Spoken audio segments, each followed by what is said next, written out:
함께 나눌 말씀은 베드로전서 1장 13절에서 25절 말씀입니다. 1장 13절에서 16절까지 제가 봉독하겠습니다. 그러므로 너희 마음의 허리를 동이고 근신하여 예수 그리스도께서 나타나실 때에 너희에게 가져다 주실 은혜를 온전히 바랄지어다. 너희가 순종하는 자식처럼 전에 알지 못할 때에 따르던 너희 사욕을 본받지 말고 오직 너희를 부르신 거룩한 이처럼 너희도 모든 행실에 거룩한 자가 되라. 기록되었으되 내가 거룩하니 너희도 거룩할지어다 하셨느니라. 아멘. 베드로전서 말씀을 지난 수요일에 함께 나누기 시작했습니다. 성경에는 여러 사도들이 나오지만 그 중에 베드로는 예수님의 수제자였기도 했고 굉장히 열정적이고 그렇죠. 모든 일에 적극적으로 이렇게 임했던 자로 비춰지고 있습니다. 그런데 예수님께서 십자가에 못 박히시기 위해서 이제 사로잡히셨을 때에 베드로는 예수님을 배반했죠. 네, 배반했고 예수님께서 죽으시고 부활하신 다음에 베드로에게 나타나셔서 네가 나를 사랑하느냐 연거푸 물으시면서 내 양을 먹이라, 내 양을 치라 그렇게 말씀하셨습니다. 예수님께서 부활 승천하시고 나서 약속하신 성령을 보내주셨죠. 성령이 오셔서 제자들을, 사도들을 사로잡으셨고 그 다음에 그들의 입을 통해서 복음을 전파하게 하셨습니다. 그때 이후로는 배반했던 자들이 성령의 능력에 힘입어 복음을 힘차게 전하기 시작했습니다. 베드로도 역시 마찬가지였던 거죠. 베드로는 로마에서 순교했다고 전해지고 있습니다. 베드로가 죽기 전에, 순교당하기 전에 썼던 서신이 바로 베드로 전서 후서가 되겠습니다. 전서는 당연히 먼저 몇 년 전에 썼고 후서는 순교당하기 직전에 쓴 것으로 알려져 있습니다. 그렇기 때문에 베드로 입장에서는 그간 하나님께서 깨닫게 하셨던 그 복음을 이 서신에 알알이 잘 담아서 지금 소아시아에 살고 있는, 흩어져 살고 있는 나그네 된 성도들, 본도, 갈라디아, 갑바도기아, 아시아, 비두니아에 흩어져 살고 있는 성도들에게, 나그네 된 성도들에게 이 말씀을 전하고 있습니다. 그 성도들의 상황이라고 하는 것은 굉장히 어려운 상황에 있었다라고 하는 거죠. 핍박 가운데 있었습니다. 로마의 핍박 속에서 지내고 있던 그들에게 필요했던 것은 물론 그 어려움에서 벗어나는 것, 현실적으로는 그것이 그들에게 있어서는 순간적인 보탬도 되고 안식을 줄 수 있겠지만은 그들에게 정말 필요했던 것은 복음 그 자체였습니다. 그래서 베드로의 서신을 통해서 그들에게 전해졌던 복음을 함께 지금 나누고 있습니다. 신약 성경은 교회의 기초로부터 교회를 세우시고 복음으로 양육하시고 무장케 하시고 투쟁, 승리에 이르게 하시는 말씀입니다. 함께 나누고 있는 베드로 전서는요, 교회로 투쟁케 하시는 성령의 섭리에 대해서 성령께서 투쟁케 해나가시는 말씀을 나누고 있는데 투쟁의 대상은 세속주의입니다. 세속주의는 너무도 강력합니다. 특히 이 당시에 성도들에게 있어서는요, 그 막강한 로마라고 하는 대제국의 통치 안에 있었고 그리고 위협 가운데, 고난 가운데 있었기 때문에 그 세속주의라고 하는 것은 피부로 와닿았습니다. 그들의 문화와 그들은 많은 신들을 섬겼죠. 그런 문화적인 여러 차원에서 그들은 세속주의의 공격 안에 있었습니다. 그런데 그 세속주의를 배격하고 구별된 삶을 살아가도록 하셨습니다. 어떻게 해요? 복음이 그들에게 전해졌을 때에, 특별히 베드로를 통해서 그들에게 보내진 이 서신의 말씀이 그들 마음 가운데 다시금 복음에 대해서 기억나게 하고 더 담대하게 세속주의에 맞서서 배격하면서 살아가게 하셨던 것이죠. 거룩한 생활을 촉구하는 그런 말씀이 되겠습니다. 지난 시간에 세속주의에 대해서 잠시 나눈 바도 있지만 야고보서 말씀을 나눌 때에 이렇게 한번 정리를 해본 적이 있었어요. 세속주의라고 하는 것은 하나님을 배제하고 그리고 세상이나 나의 기준이나 가치관에 따라서 생각하고 판단하고 행동하는 것, 이렇게 정의해 봤었습니다. 베드로 전서에서 여러 가지 세속주의적인 양상들이 나타나고 있죠. 이 정의와 관련되어 있는 것들이요. 여러 내용들이 나오고 있지만 4장 5절에 나오고 있는 극한 방탕이라고 하는 단어는 그들이 얼마나 세속주의의 파도를 이렇게 막 겪으면서 살아가고 있었는지를 생각하게 합니다. 그들의 힘으로는 이러한 세속주의의 공격과 영향을 다 이겨낼 수가 없었던 거죠. 하지만 교회로 하여금 투쟁케 나가십니다. 하나님의 능력으로, 하나님의 복음의 힘으로 투쟁케 나가십니다. 그들은 거룩한 자들이 아니었죠. 하지만 하나님이 거룩하시기 때문에 하나님의 자녀들을 거룩하게 만드셔서 구별되게 하셔서 그 험난하고 어려운 시기를 이렇게 이겨나가도록, 투쟁케 해나가도록 그렇게 했던 것이죠. 베드로 전서는 크게 세 부분으로 흘러가고 있습니다. 거룩한 생활을 하게 하시는데 그냥 해라 이것이 아니라 거룩한 생활을 할 수 있는 준비를 다 하시는 거죠. 그래서 첫 번째 부분은 거룩한 생활을 하게 하시는 요건들을 소개합니다. 진리에 대한 부분입니다. 복음은 이런 것이다 라고 하는 것이죠. 그냥 너희들이 거룩하여진 것이 아니라 이 복음을 통해서, 그리스도를 통해서 거룩하게 되었다 라고 하면서 실제에 대해서 이야기를 하고 결과로 이렇게 흘러가는데요. 지난 시간에 1장 1절에서 12절까지 거룩한 생활의 요건 중에서도 찬송하며 크게 기뻐하는 내용을 살펴봤습니다. 어떻게 찬송하게 됐습니까? 그리스도의 죽으심과 부활하심을 통해서 산 소망을 가지게 됐죠.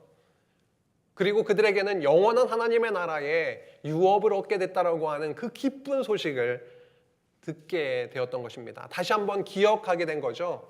그래서 찬송하게 됐습니다. 그리고 또 기뻐하게 됐습니다. 왜 그랬죠? 그들은 바로 영혼의 구원을 받게 됐다라고 하는 그 놀라운 소식을 다시 한번 듣게 되면서 말할 수 없는 영광스러운 즐거움으로 그렇게 기뻐하게 됐었다라고 말씀했습니다.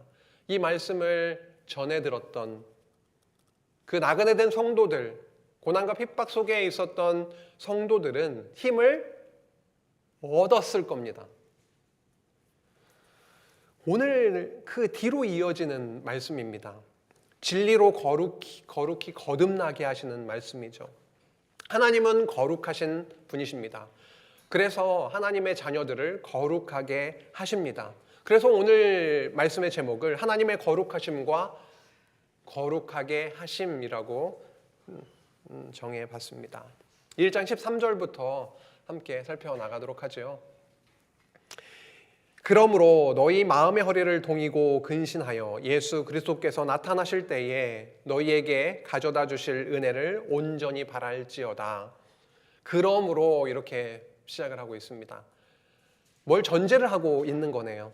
앞에 나왔던 내용을 다 받으면서 그러므로 이렇게 하고 있습니다. 방금 복습을 하면서 말씀드린 부분이긴 하죠. 어떠한 내용이 앞에 있기 때문에 그러므로 이렇게 시작을 하고 있습니까? 바로 그리스도께서 죽으시고 부활하심을 통해서 너희들은 산소망을 얻게 되었고 그리고 하나님 나라의 유업을 주셨다 너희들에게. 그러니까 그러므로 이렇게 가는 거죠. 또요. 그리스도의 고난과 부활의 영광을 통해서 우리는 영혼의 구원을 받게 된 자들이다. 고난 가운데 있지만 우리는 영혼의 구원을 받은 자들이다. 그러므로 이렇게 나가는 거죠. 그리고 13절 처음 시작이 그러므로인데요. 12절 직전절에는 뭐라고 하고 있냐면 그 놀라운 소식, 그 복음을 천사들도 살펴보기를 원했던 거다. 그런데 그 놀라운 소식이 너희들에게 지금 전해졌던 것이다 라고 말씀했던 거죠. 그러므로 이렇게 가는 겁니다. 한번 읽어보실까요? 좀 느낌이 새로워지실까 모르겠어요. 그러므로 너희 마음의 허리를 동이고 근신하여. 우리 허리가 있는데 우리 육신의 허리가 아니라 마음의 허리를 동이래요. 마음가짐을 든든히 하라는 얘기죠. 그리고 근신하여. 근신하여는 술에 취하지 않은 그런 기본적인 뜻이 있습니다. 그러니 깨어서 정신을 차려서라고 하는 의미죠. 너희 마음의 허리를 동이고 이제 깨어서 예수 그리스도께서 나타나실 때에 그리스도께서 다시 오시는 날이 있다라고 하는 것이죠. 이런 말씀이 너무 중요하죠. 그들에게는 지금 현실만 봐서는 소망이 없는 상태, 고난이 나에게 밀어 닥쳐 있는 상태, 이런 상태인데 그들에게 전해지는 복음의 내용은요, 이제 육신의 고통을 넘어서서 영원한 하나님의 나라를 바라보게 하고 그 영원한 하나님의 나라의 최종 성취의 날, 예수님께서 다시 오실 그 날을 이야기를 해주고 있죠. 예수 그리스도께서 나타나실 때에 너희에게 가져다 주실 은혜를 온전히 끝까지 바랄지어다 라고 말씀하고 있습니다. 느낌이 참 다르죠? 그러한 전제들이 있기 때문에 이러한 현실 속에서도 온전히 끝까지 바랄지어다 라고 말씀하고 있습니다. 근데 여기 주실이라고 하니까요, 지금은 좀 아닌데 미래에 주실 이런 느낌이 좀 있죠. 그런데 원어를 보면은 현재거든요. 현재형이거든요. 역시 지금도 미래만이 아니라 지금도 그 은혜를 주시는 그런 과정을 향해서 하나님께서 부단히 달려가고 계시다, 인도해 가고 계시다라고 하는 의미를 이렇게 실어주었던 거죠. 저희는 한글로 읽고 있기 때문에 이게 만약에 한글로 보내진 원래 원문이 한글이었으면 저희는 그 작은 뉘앙스까지라도 다 이렇게 이해가 될 텐데 조금 좀 한계가 있긴 하죠. 하지만 그렇습니다. 끝까지 하나님께서 그렇게 인도하실 그 끝날을, 그 은혜를 끝까지 바랄지어다 라고 하면서 산소망 가운데 바랄지어다 라고 하면서 너희가 순종하는 자식처럼 전에 알지 못할 때에 따르던 너희 사욕을 본받지 말고 라고 합니다. 너희가 순종하는 자식처럼 본받지 말고, 무엇을 본받지 말라고 하냐면 전에 알지 못할 때에 너희가 전에는 하나님도 예수님을 알지 못했지 않느냐? 그때 너희가 따르던 사욕들이 있지, 너희의 사욕들이 있지.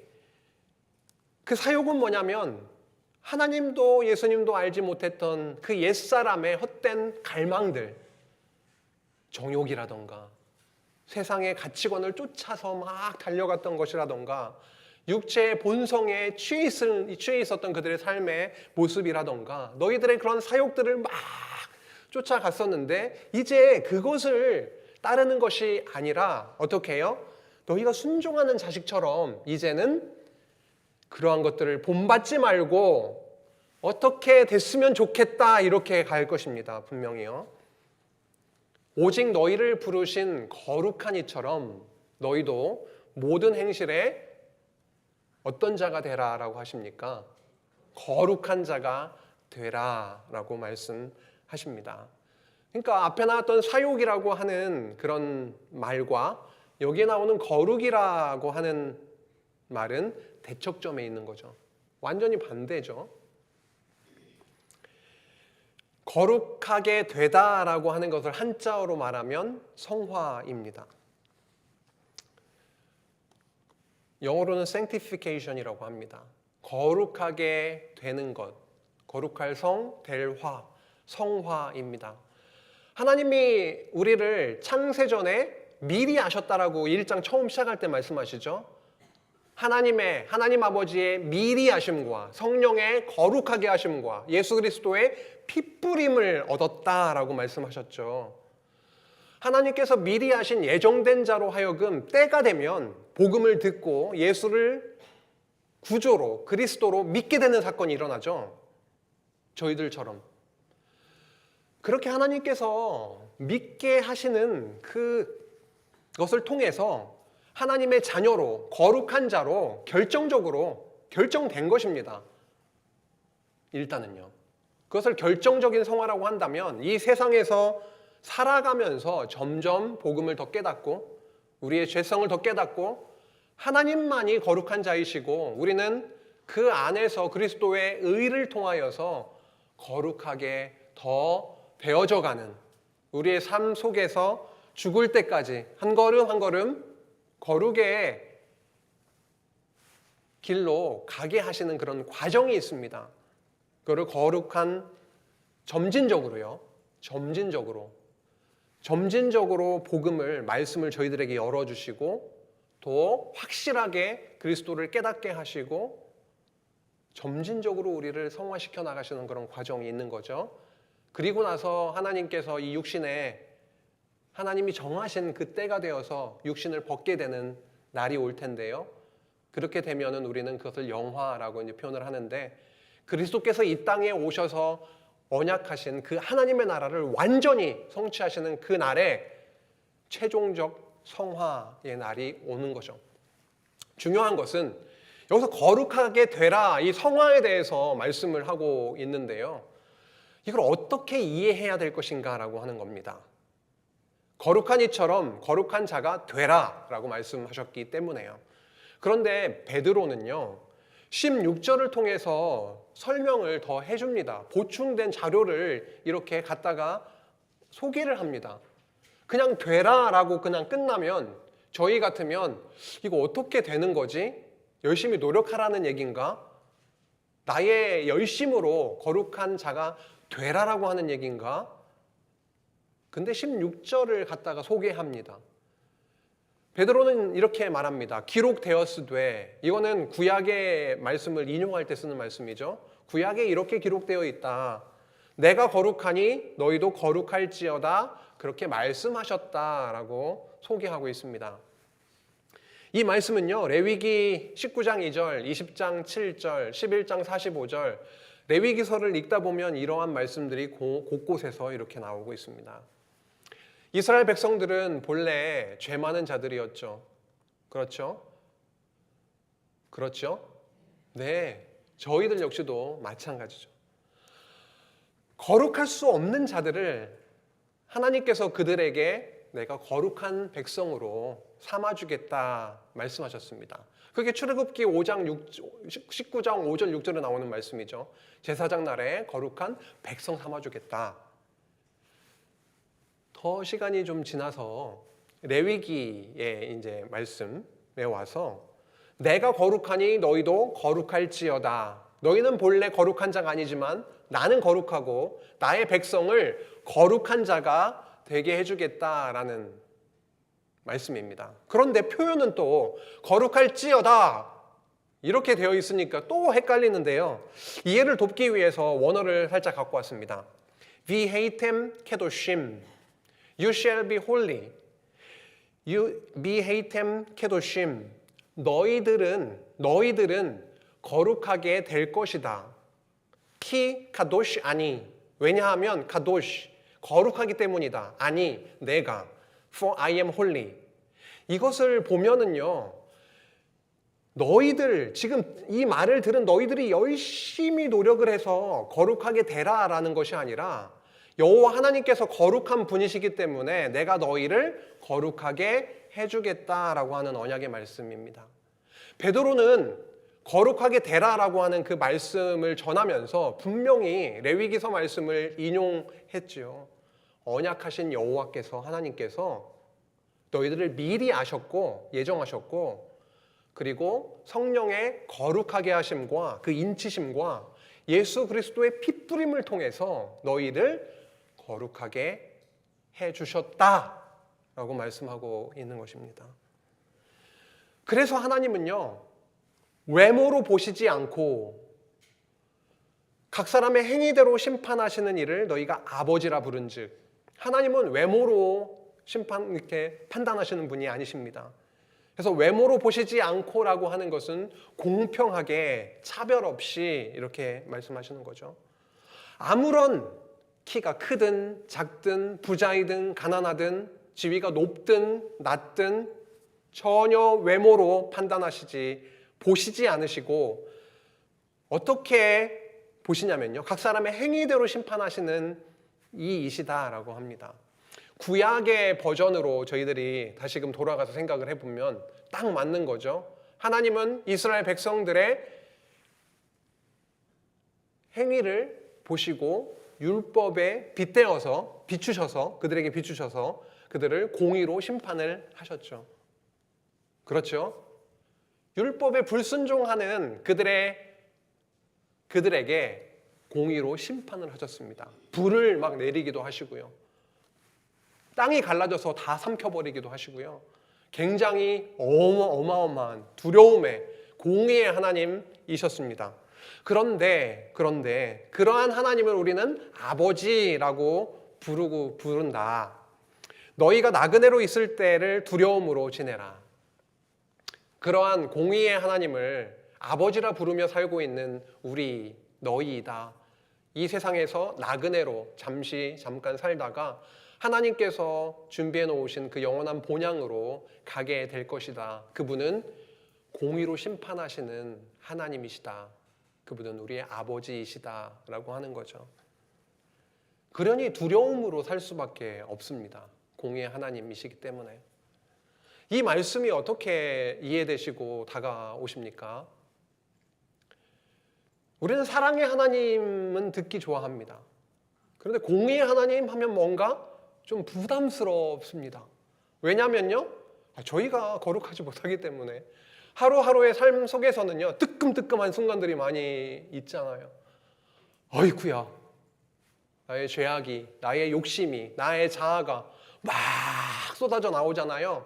그렇기 때문에 공의의 하나님, 행위대로 심판하시는 하나님에 대한 부분을 잘 그렇게 좋아하지 않습니다.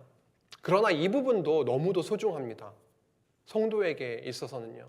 왜냐하면은 하나님의 율법 앞에 우리를 세워놓으시면 우리는 하나님의 심판을 도저히 피할 수 없는 자들이기 때문에 이것이 인정이 돼야 복음이 복음으로, 그리스도 십자가 사건이 참 은혜 사건으로 다가오는 것이죠. 그래, 이 땅에서 나그네로 살아가는 저희들에게 있어서도 신약 성경을 통해서 쏟아지는 그 권면의 말씀, 명령문의 그런 말씀들이 우리에게 그대로 막 선포가 되는 겁니다. 그렇게 살겠습니다. 그렇게 살아내겠습니다. 이것이 아니라 저를 보면, 나를 보면 도저히 그런 삶을 살 수 없는 존재입니다. 그리스도의 십자가의 은혜가 너무도 필요한 존재입니다. 라고 하는 것이죠. 두려움 가운데 지내라. 이 부분 한번 요약을 해볼까요? 그러므로로 시작했습니다. 그리스도 안에서 산 소망과 하나님의 유업을 받게 되고 영혼의 구원을 받았기 때문에 그러므로 이제 근신하여 사욕을 본받지 말고 거룩하신 하나님의 거룩한 자가 되어 이 땅에서 공의의 하나님을 경외하는 나그네로 지내라고 그렇게 권면하고 있습니다. 하나님을 경외하는 삶, 거룩한 하나님의 거룩한 나그네로 이 땅에서 살아가는 것이 저희들의 소망입니다. 근데 18절이 이렇게 연결이 되고 있습니다. 사실 거룩한 자가 되어라. 그거는 하나님께서 거룩한 자가 되게 해주시겠다라고 하는 은혜의 언약과 성취의 내용인데요. 너희가 알거니와 너희 조상이 물려준 헛된 행실에서 대속함을 받은 것은 은이나 금같이 없어질 것으로 된 것이 아니요. 앞서 나왔던 그 내용들이요, 좀 기억을 하고 나서 이 말씀으로 가면 좋을 것 같습니다. 거룩한 자가 되고 싶지만 인간은 거룩하게 될 수가 없습니다. 하나님만 거룩한 자이십니다. 그렇기 때문에 정죄받아 심판받아 마땅한 자입니다. 그런데 18절에서 이제 대속에 대한 말씀을 이어가고 있는 것이죠. 그 당시에 살아가고 있는 그 나그네 된 성도들 역시도 저희와 별반 다를 바가 없었을 겁니다. 고통 가운데 있어서 하나님을 더 간절하게 바라게 되는 그러한 부분들, 지금 저희들보다는 그런 면에서는 훨씬 더 강력하고 정말 뜨거움이 있을 수 있었겠죠. 하지만 그들과 더불어서 저희들 역시도 거룩하지 못한 자들입니다. 그리스도를 떼어놓고 생각을 한다면. 그런데 여기서 보면은 거룩하게 해주시겠다라고 하는 것을 앞에 말씀하시고 나서 대속에 대한 부분을 여기서 18절에서 말씀하고 있다는 거죠. 너희 조상이 물려준 헛된 행실, 그것을 이어받아서 살고 있는 너희들, 혹은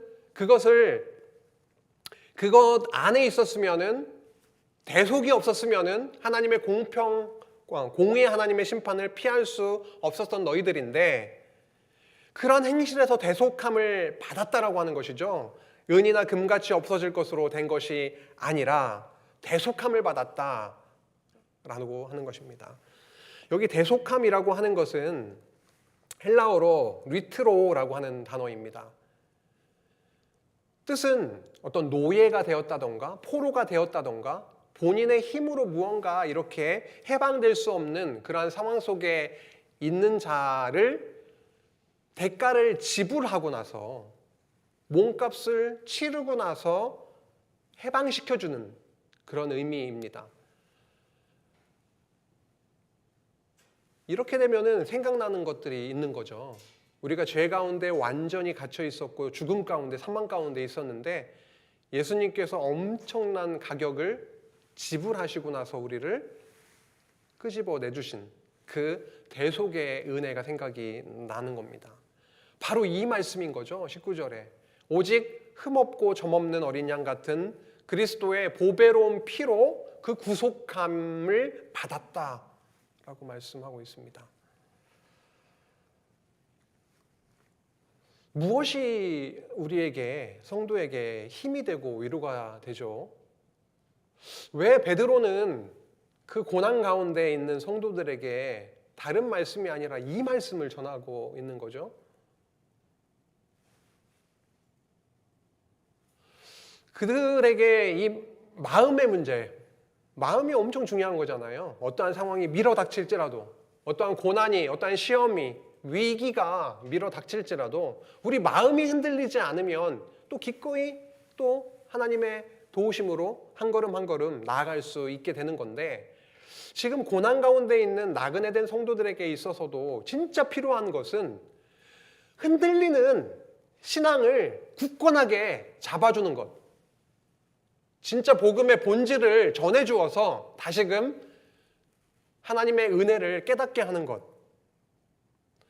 세속주의의 공격, 밀어닥침이 있을 때에 그것을 기꺼이 배격하면서 세속주의, 세상 나라를 의지하고 기대는 것이 아니라 오히려 하나님 나라를 바라보고 산 소망 가운데 굳건하게 서게 되는 것, 그게 더 중요하기 때문에 지금 선포하고 있습니다.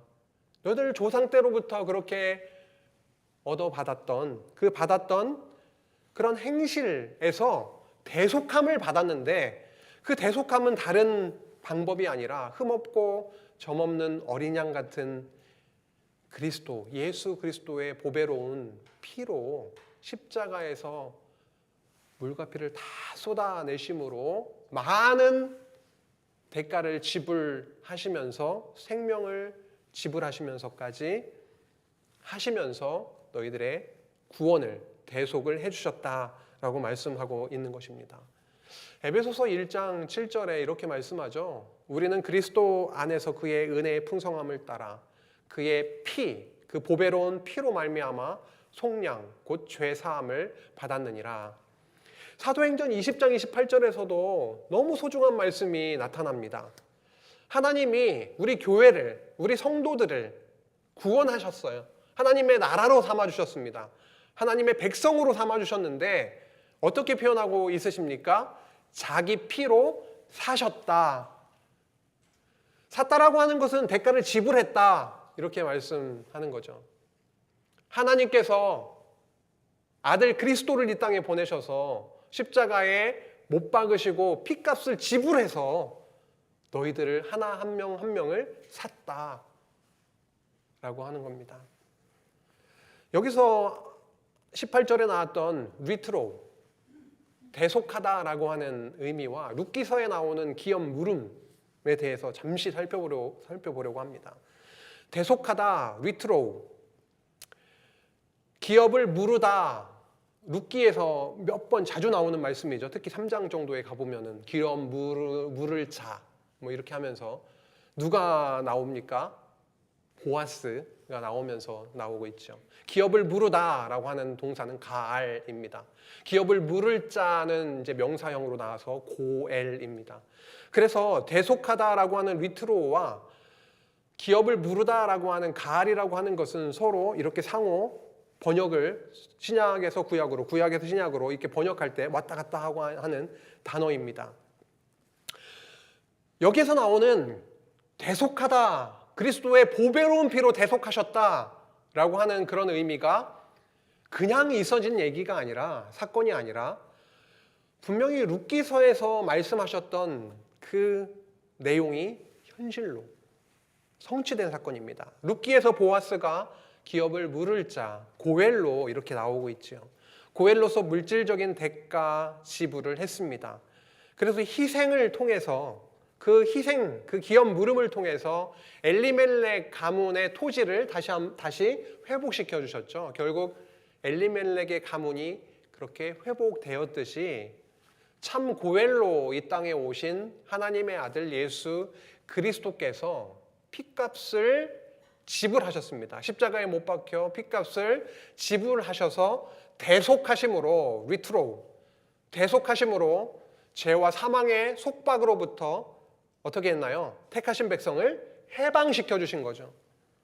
그래서 1장 처음부터 삼위 하나님의 사역을 소개하면서 너희들은 산 소망을 가지게 된 자들이다.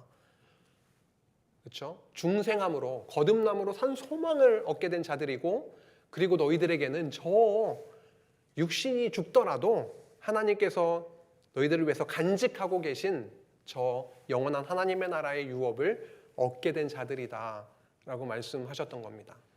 그래서 대속함과 기업 물음, 구약에서 말씀하셨던 뭐 제사도 많이 있지요. 레위기서에서 제사도 너무도 많이 나오고, 그런데 역사서 또 이렇게 룻기에서 또 연결해서 생각해 볼 수도 있습니다. 그 예수 그리스도, 보배로운 피로 대속함을 이루어 주신 그 예수 그리스도, 그는 창세전부터 미리 알리신 바 되신 이시나 이 말세에 너희를 위하여 나타내신 바 되었다라고 말씀합니다. 요한복음 말씀에 보면은 태초에 말씀이 계시니라. 근데 그 말씀은 곧 하나님이시다 라고 하시면서 14절에 가면은요, 그 로고스, 그 말씀이 육신이 되어 우리 가운데 거하심에 우리가 그의 영광을 보니 아버지의 독생자의 영광이요 은혜와 진리가 충만하더라 라고 말씀하시면서 창세전 성부 하나님과 함께 하셨던 성자 그리스도, 말씀 되신 그 로고스가 이제 이 땅에 육신을 입고 오셔서 함께 거하시게 된 사건을 말씀하고 있습니다. 창세전부터 미리 알림 받으신 입니다. 창세전에 하나님과 함께 하셨던, 하지만 말세가 되어서 육신을 입고 말씀이 육신이 되어서 이 땅에 오셨습니다. 너희를 위하여 나타내신 바 되었으니 너희는 그를 죽은 자 가운데서 살리시고, 너희는, 여기서 지금 노란 글씨를 먼저 보시겠습니다. 너희는 하나님을 믿는 자다. 이게 지금 핵심입니다. 이 문장에서. 그렇죠? 너희는 하나님을 믿는 자다. 어떠한 하나님이냐면 그 예수 그리스도를 죽은 자 가운데에서 살리시고 영광을 주신, 부활시키신 그 하나님을 믿는 자다. 근데 하나님을 믿는 자인데 어떻게, 어떤 과정을 통해서 루트를 통해서 믿게 되냐면 그리스도로 말미암아 믿는 자다. 그러니까 그리스도가 너무도 중요한 거죠. 저희가 하나님을 믿게 될 수 있는 이유는 그리스도께서 이 땅에 육신을 입고 오셔서 십자가에 못 박히시고 죽으시고 부활하심으로 우리에게 산 소망을 주시고 하나님 나라, 언약하신 그 하나님의 나라가 이 땅에서도 이 땅의 하나님의 나라인 교회로 성취되었지만 그것으로 끝나는 것이 아니라 영원한 하나님의 나라의 유업까지 바라보게 하시는 그 놀라운 그리스도 사건, 그 그리스도로 말미암아 하나님이 정말 살아계시는구나라고 하는 것을 믿게 되는 거지 않습니까? 그래서 1장 21절에서 이렇게 말씀하면서 너희는 하나님을 믿는 자니 빨간 밑줄 그어져 있죠. 너희 믿음과 소망이 어느 분께 있게 하셨느니라? 하나님께 있게 하셨느니라. 이 말씀을 하고 싶은 겁니다. 고난 가운데 있는 성도에게 믿음과 소망이 도대체 어디에 있는 것입니까? 오늘 아침에도 고통 가운데 있는 성도님의 소식을 간략하게 전해 듣긴 했는데 몸이 많이 아프신 분만이 아니라 그 성도님들은 뭐 말할 것도 없고 이 땅에 살아가고 있는 모든 성도에게 있어서 도대체 소망이 어디에 있는 것입니까? 하나님, 영원한 하나님의 나라에 있는 거 아닐까요? 그래서 고통 가운데 있는 성도들에게 1장 1절부터 지금 계속 이야기해오고 있습니다. 뭔가 준비해 나가, 무슨 얘기를 하기 위해서 빌드업해 나가고 있습니다. 준비하고 있어요. 그냥 거룩한 삶으로 나아가게 하시는 것이 아니다. 너의 힘으로 거룩해지는 것도 아니고 거룩한 삶을 살아낼 수 있는 것도 아니고 거룩하신 하나님께서 거룩하신 하나님의 아들을 이 땅에 보내셔서 이루어 주신 이 놀라운 사건을 통해서 하나님의 나라를 이루어 주신다. 거룩하게 해주신다. 그리고 이 땅에 어려움이 있을지언정, 아픔이 있을지언정, 소망이 없을지언정 진짜 소망이 하나님께 있음을 알게 해주시는 말씀입니다.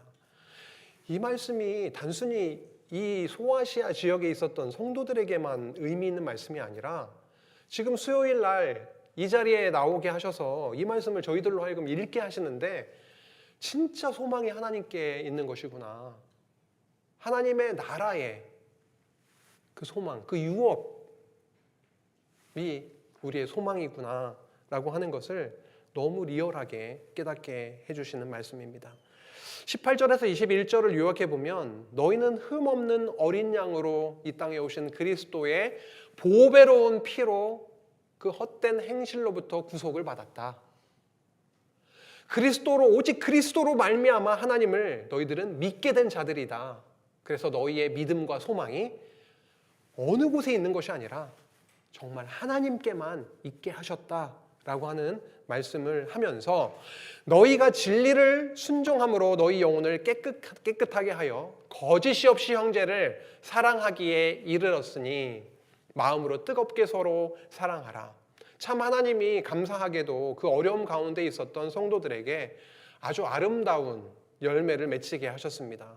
복음을 듣게 하셨고 그 복음 안에 어려움 가운데 있지만 형제들을 사랑하게 하시는 그런 마음을 주셨다라는 것이죠. 그렇게 뜨겁게 사랑하라라고 하는 거고요. 율법의 핵심이 하나님 사랑, 이웃 사랑이었고 그리스도께서 이 땅에 오셔서 그 율법을 십자가로 그 사랑으로 아주 그냥 정점에 이르는 사랑을 보여주셨고 그리고 이 땅에 살아가고 있는 하나님의 자녀, 그 아들, 딸들에게 말씀하십니다. 서로 사랑하라. 마음으로 뜨겁게 서로 사랑하라 라고 말씀하고 있습니다. 너희가 거듭난 것은 또 언급하네요. 너희가 대속함을 받았다. 그리고 1장 처음 시작하면서 거듭남에 대해서 말씀하시거든요. 너희가 거듭난 것은 썩어질 씨로 된 것이 아니요 썩지 아니한 씨로 된 것이니 살아있고 항상 있는 하나님의 말씀으로 되었느니라.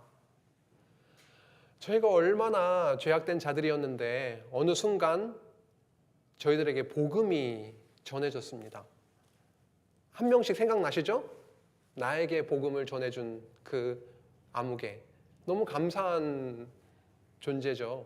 하나님이 그 누군가를 통해서 저 더 거슬러 올라가면 예수님, 하나님의 사도들, 그 다음에 속사도들 여러 과정에서 전해져서 그 누군가를 통해서 저희 부모님 그 윗 선조들에게 전해지고 또 내려와서 저희에게 이 복음이 전해졌는데요. 그 하나님의 그 말씀의 씨는요, 능력이 있어서 일반 그 곡식들도 오래가는 나달도 있더라고요. 그런데 그건 영원하지 않잖아요.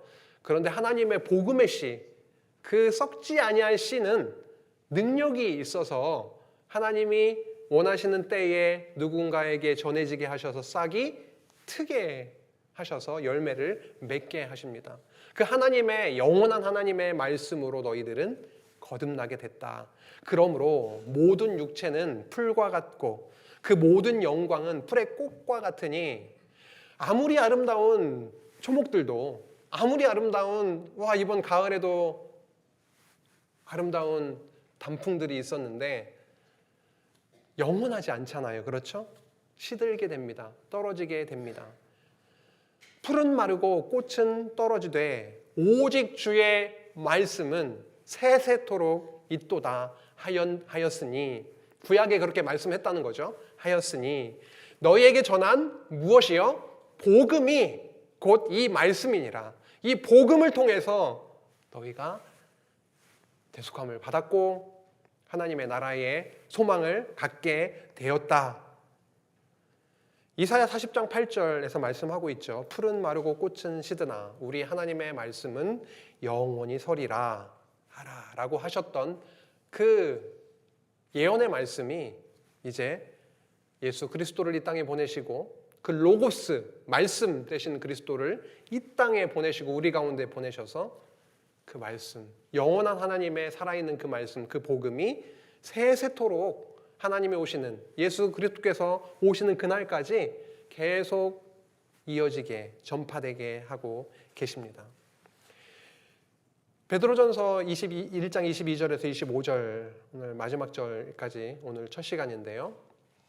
그리스도 십자가 복음 진리가 형제 사랑의 열매를 맺게 했다라고 밝혀주면서 너희가 거듭난 것은 다른 것이 아니라 그 썩지 아니할 씨로 인한 것이다. 그 하나님의 말씀 그 복음으로 된 것이다라고 하는 것을 다시금 밝혀줍니다.